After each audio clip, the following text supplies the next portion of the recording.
My name is Alex Walls. I am the Director of Studies at Windsor, if you've heard of us before. Today I'm sharing an experience that I had. It actually wasn't while I was working for Windsor, it was a couple of years ago while I was working somewhere else.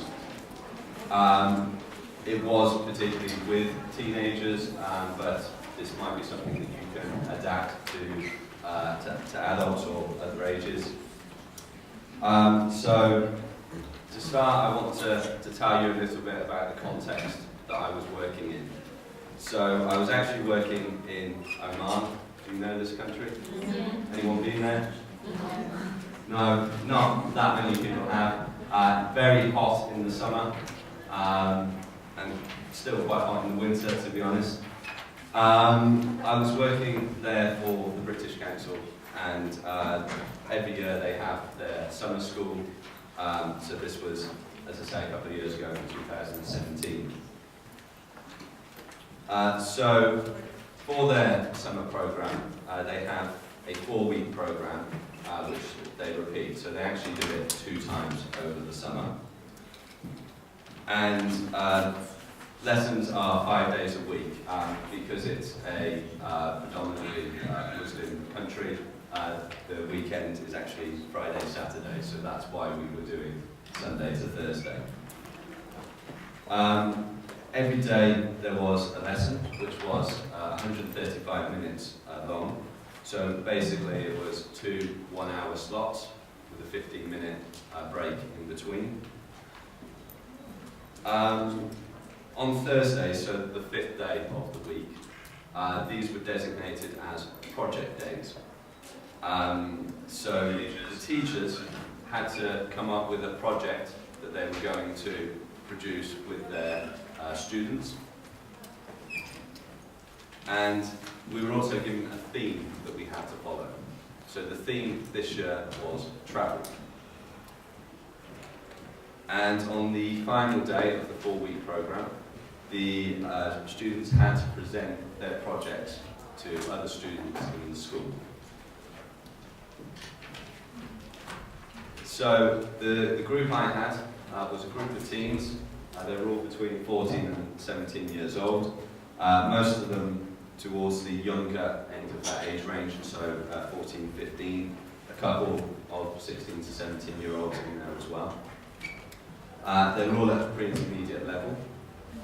So certainly I don't see any reason why what we did wouldn't work with higher level groups, although perhaps something that is worth pointing out, the profile of the average Omani student is a little bit different to that of a Russian student, in that Russians generally tend to be pretty good on the grammar, and they tend to study a lot of grammar and be pretty good at perhaps writing as well. And where they tend to struggle is actually speaking fluently. Whereas Omanis are completely the other way around. They interact a lot with people in English, so they have a very high level of spoken fluency, but actually they do very poorly at writing, and their grammar is horrendous. So I would say that it probably would work with pre-intermediate Russian students. They need to be able to speak a little bit, certainly, to do a lot of these things.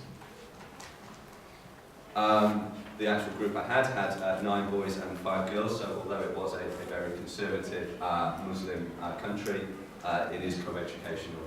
Girls and boys do study together. However, you go into a classroom there and it is very much like a school disco. So the girls are on one side of the room, the boys are on the other, and any idea of getting them to talk together is not easy. But of course I wasn't going to let that stop me. The school produced their own in-house materials for much of the summer programme. I have to say that the in-house materials there were actually not great. And I was told this before starting the summer programme there. So I was a little bit worried about, okay, I know the materials are not great, I'm going to have to do something about this, and I'm going to have to make them a bit better. But there was one saving grace which they gave us, which was a reader, and they gave us Marco Polo and the Silk Road. If anyone's not familiar with who Marco Polo was, he was a, I think, 15th century Italian guy who travelled all the way to China, which was pretty much unheard of at that time. He went to a lot of places, and seemed to have a lot of fun, had a lot of adventures. As I say, we had to do this project, and because I was actually doing the second 4-week iteration, I had the advantage of being able to go to my colleagues who had done the first one and asking them, what did you do, and what are you going to do for your project this time? To which a lot of them predictably said the same things. Okay, I'm going to get my students to make a poster.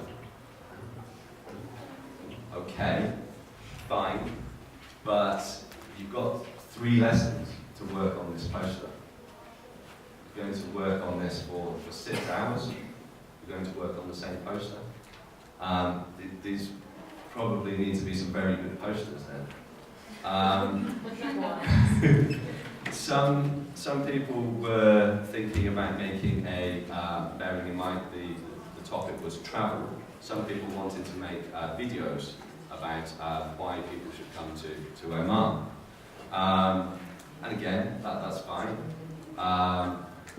There's a few problems with that, perhaps. Firstly, you need to have the equipment to make the video.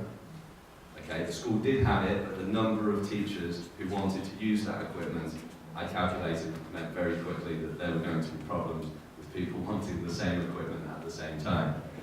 You've also, because it's young learners, if you're going to video them, you're going to have to get parental permission to do that, or you should do anyway.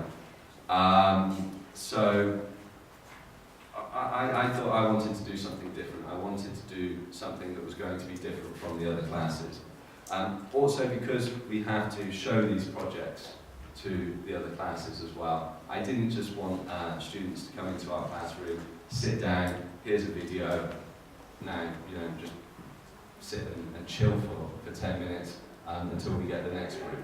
I thought, no, I want these students to come to interact with what my students have produced.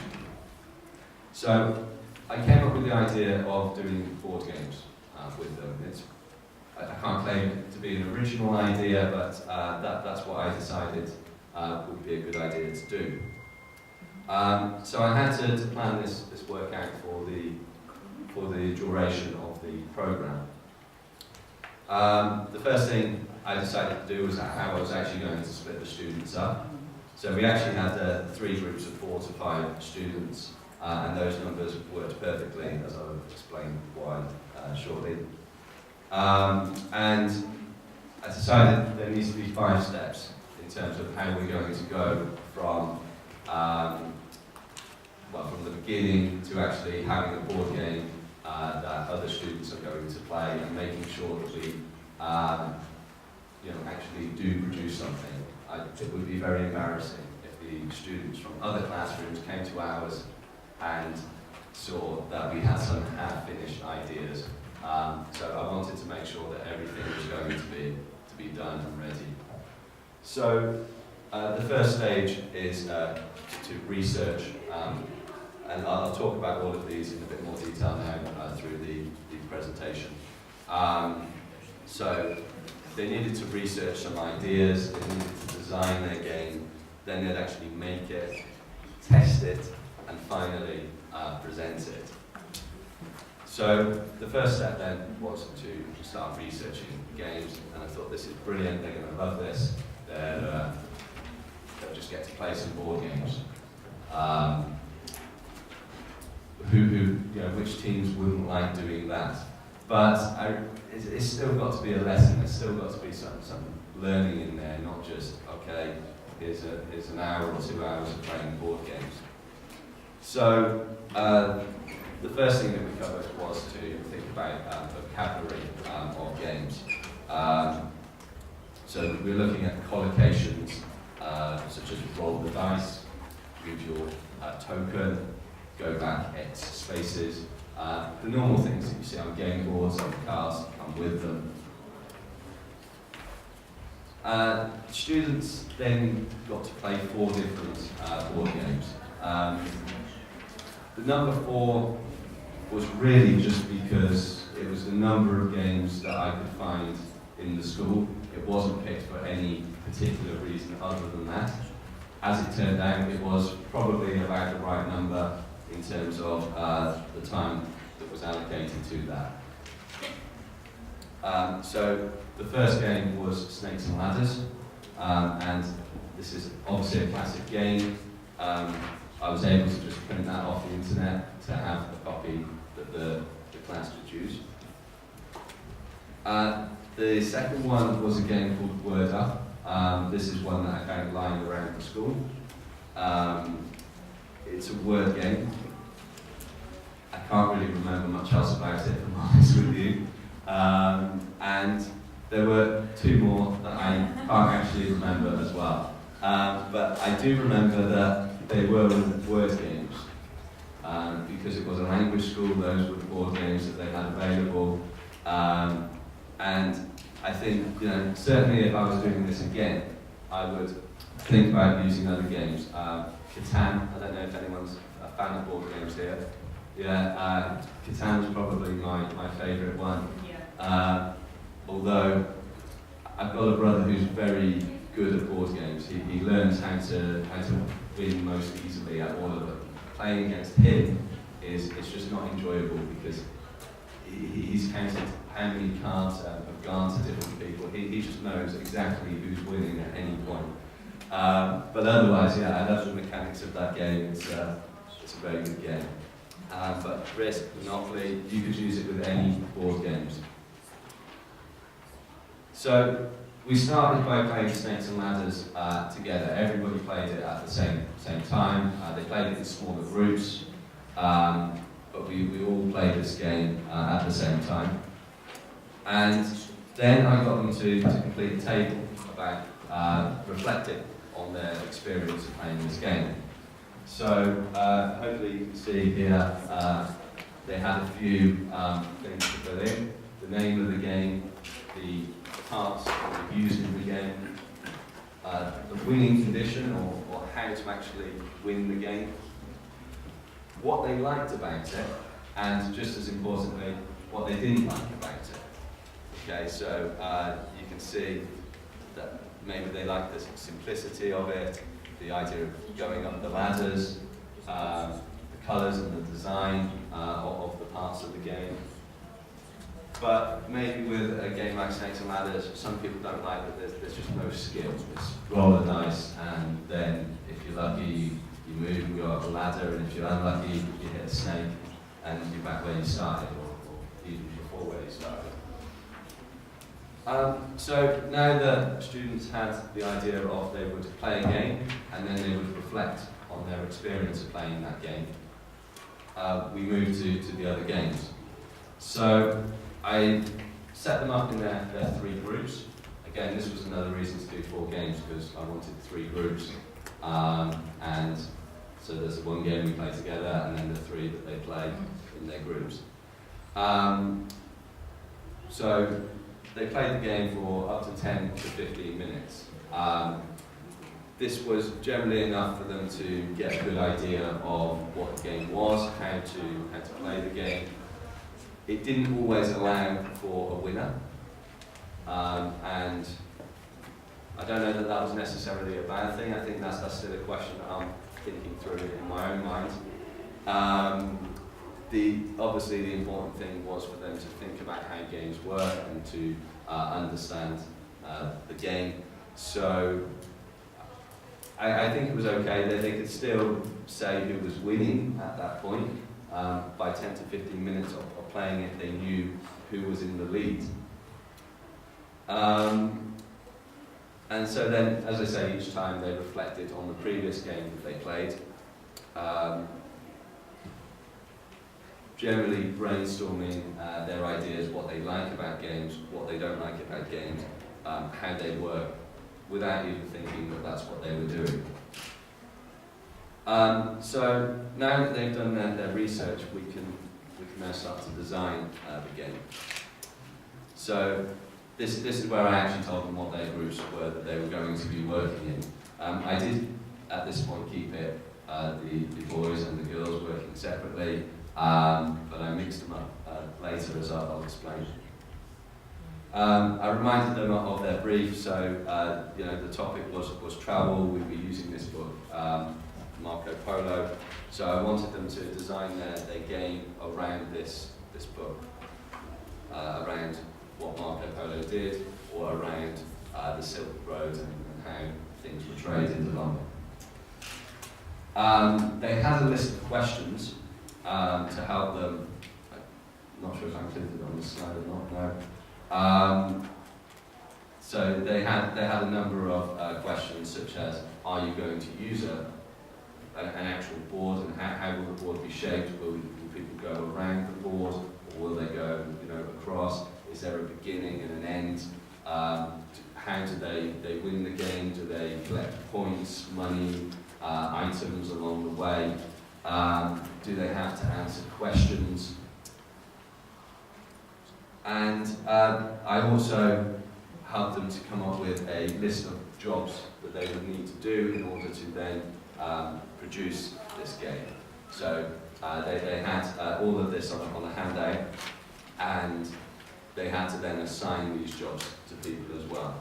Okay, so at this point we're working a lot on their teamwork, essentially. They're having to negotiate who's going to do what, who's going to be able to do something better than the others, who really wants to do a particular part of it, who's going to do the jobs that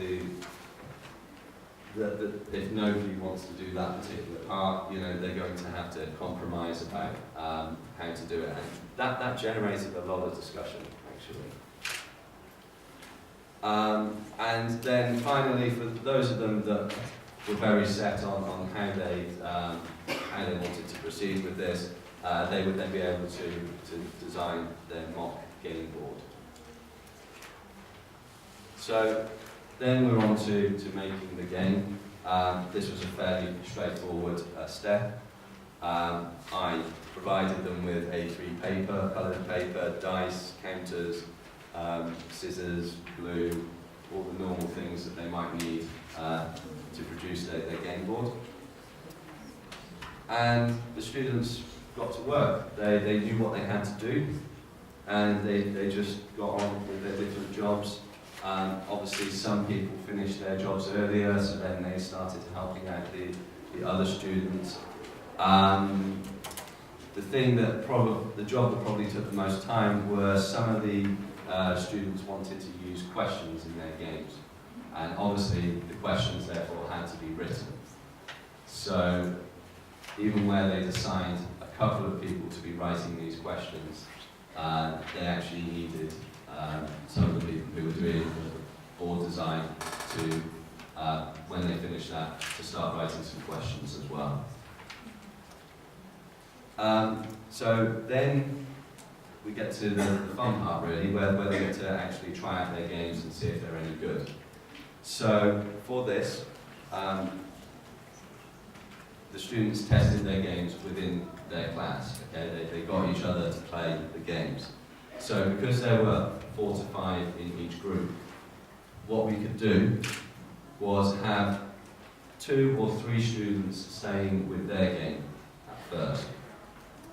Then the other 2 would move to another table and play the game of that other group. The 2 that stayed would then be able to explain how the game works, what they're supposed to do. If there's any arguments over rules, they can arbitrate that. Then, once they've moved once, we then moved everybody the next time. So the 2 who had stayed with their game the first time, they now moved to the next game.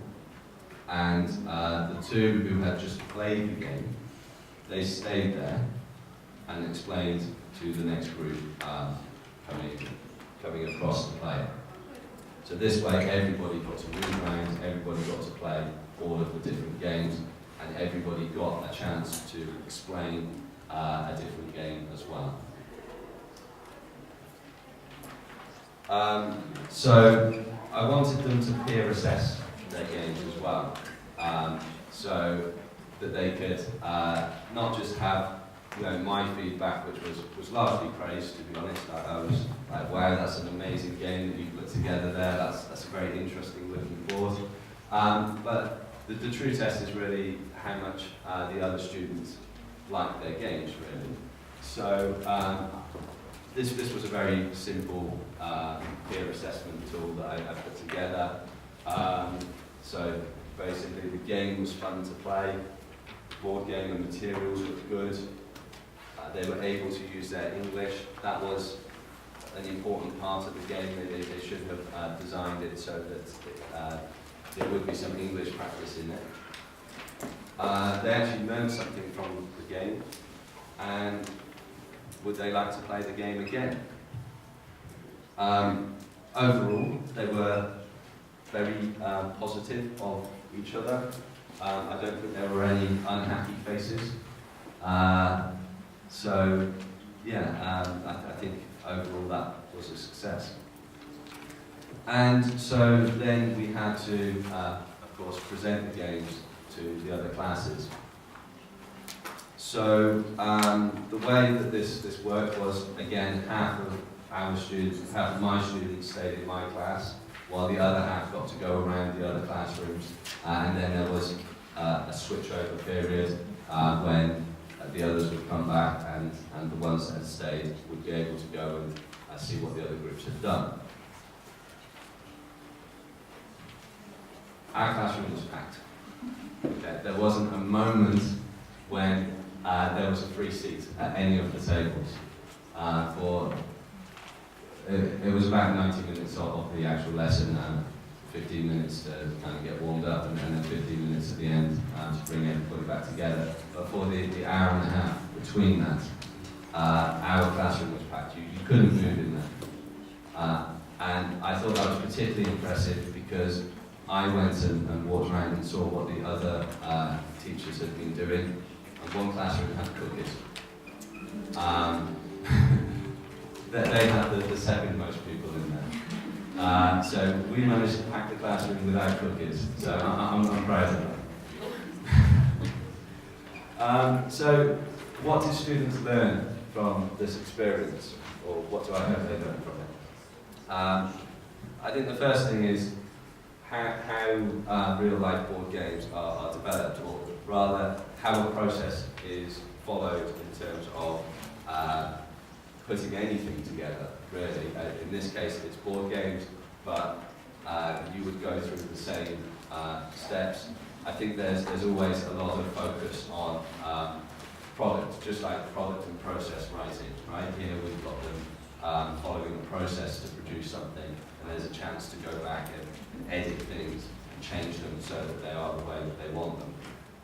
I think very often we tell students, you need to produce this, and they take a product approach and just go straight for the final version. And there's no reflection on making it better and improving it, whereas this, there definitely was. To think critically. So it's very easy for the young people to say, I don't like this. But I wanted to push them beyond that into saying why they don't like things. Okay, thinking about why they don't like them. In this case, board games, but of course, they can have these kind of discussions about other things too. To break down big tasks and negotiate their role and compromise over how to get the whole job done, they did that. I didn't say to any student, you have to write the questions, you have to design the board. No, they decided that all on their own. They understood that they needed to do it. The fact that other students were going to come and play their game at the end of the course, I think was the pressure or the incentive that they needed in order to reach a compromise, because they they didn't want to look silly either. They knew that they would look a bit silly. People came in and they didn't have something for them to do. So, you know, obviously I moved around and I spoke to the students and I helped them to maybe come up with ideas. But in terms of negotiating who's doing what, that was really down to them. And of course they revised the content that they learned through this book about Marco Polo. They were experts on Marco Polo by the end. They knew when he was born, where he was born, every single country he'd gone to, every single person he'd met on his way. They were real experts on it. And of course, there was a lot of revision of language generally. So, as I say, many of the games involved writing questions.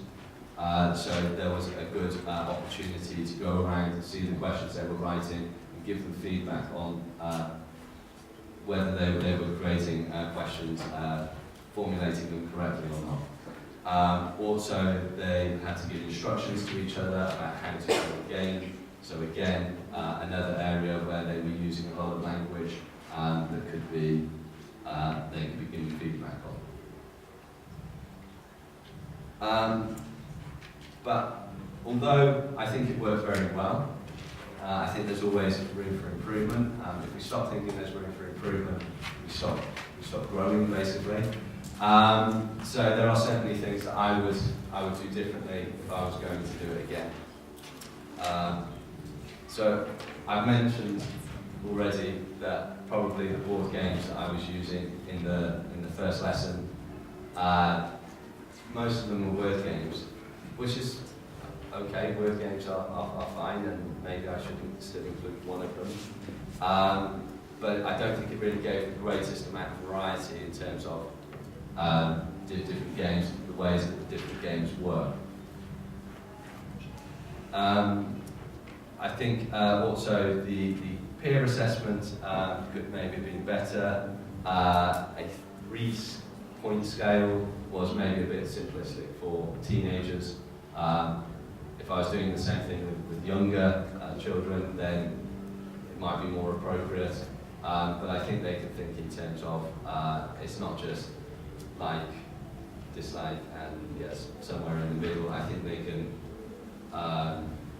think a bit more. Maybe a 5-point scale would be better. And certainly something that I wish I did, bearing in mind that I'm now doing this talk, is actually to have taken photos of the game boards that students came up with, because they were actually quite impressive. They'd really put a lot of time into designing them, and they kept them and they took them away at the end as well. But I wish I'd taken a photo that I could now show you. So that's really the end of that. To finish up, I want to just tell you, so Windsor works with another company called Language Practices, and we will be providing some teacher training workshops and seminars in Moscow in the near future. So we have 2 seminars coming up: teaching lexically, focusing more on teaching grammar and vocabulary lexically, and also teaching skills lexically, where we'll look more at listening, reading, and speaking. I think we do have dates on those now. I think it's 28th of June for the first one, and July is the other one. We do, of course, have a stand upstairs, so do come and talk to us if you're interested in that and finding out more. So I'm now open to any questions you might have. Yes? How did you get the boys and girls together? Oh, okay, yeah. So, well, that was basically by making them move around in pairs, essentially, either 2s or 3s. I've had situations where I've had, say, it's normally 15 students in a class, and I've had cases where I've just had one girl, and that's really quite awkward actually, in terms of getting her to work with different people. But here there were enough that I could have a pair and a three, and have them move them around. As long as basically the rules in most of these countries is that if there are sort of tables in the way and they're sat opposite sides of the table, it's not an issue. So yeah, that did work. Making games is a pretty creative project. Do you have any problems with using the first language when they really discuss like some ideas? Was English an obstacle for the creative process? Well, yeah, I mean, they obviously had difficulties at times trying to express what they wanted to say. I think in the same way that if I was trying to explain a board game actually to some people, I would find it very difficult to be coherent about it, and sometimes naming the things, those things that you move. So that there was a lot of this, certainly, and at times they did want to use the odd Arabic word to say the thing that they needed to say. I don't really have a problem with that, in the sense that if somebody wants to say something, probably the quickest way for them to have that word is to then translate it. The need is there for that piece of language right there. So I think what would generally happen is they'd be talking to their partners, and I don't know any Arabic people, by the way, so I was useless to them in that respect. They would, if they needed a word, they would obviously, try and ask each other. Eventually, one of them would probably ask, "Can I just look this up?" And I'd rather them look it up there and then and find out this word that they needed, and then listen to what it is they wanted to say, and make sure that the word that they decided it is actually fits in what they're saying. That they've actually got something that sounds like a reasonable translation of what it was that they wanted. I don't think we had too many problems with that creative process, because I've introduced a lot of language before, a lot of vocabulary in terms of things like, as I say, roll the dice and move the counter. So in terms of the actual language they needed to describe how the mechanics of the game would work, I've given them a lot of that already. Thank you. Well, back to that. Thank you very much.